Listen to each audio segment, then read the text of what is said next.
এই যে কবুতরগুলা দেখতেছেন না, এই কবুতরগুলা আমার ঘরের বাচ্চা, আস্তে আস্তে বড় হইতেছে, আস্তে আস্তে পেয়ারিং হইতেছে, আস্তে আস্তে এই কবুতরগুলা ডিম বাচ্চায় চলে আসতেছে। এটা একটা সার্কুলেশনের মাধ্যমে কিন্তু আমি গঠন করাইতেছি। হ্যাঁ, এটাদের রেডি করতেছি। এদের সময় মাফিক আমি ক্রিমির ডোজটা করানোর চেষ্টা করি।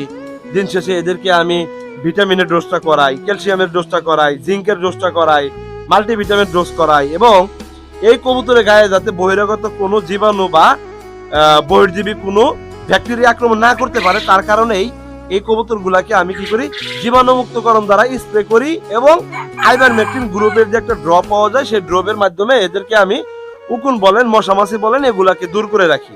যার কারণে আমার কবুতরগুলো আলটিমেটলি প্রতি মাসেই জোড়ায় জোড়ায় ডিম বাচ্চা করতেছে, এবং খুব ভালোভাবে বাবা মা কবুতরগুলাকে টেক কেয়ার করার কারণেই এই কবুতরগুলো আলটিমেটলি বাচ্চাদেরকে সুন্দরভাবে খাওয়াইতেছে। তো এটা হলো আসলে বেসিক্যালি সিক্রেট। এই সিক্রেট বিষয়টা আপনাদেরকে বলে দিলাম। যদি বিষয়টা ভালো লাগে আমি তাজুল ভাইয়ের সাথে থাকবেন এবং কমেন্ট করবেন। ভালো থাকবেন সবাই। আল্লাহ হাফেজ। আসসালামু আলাইকুম।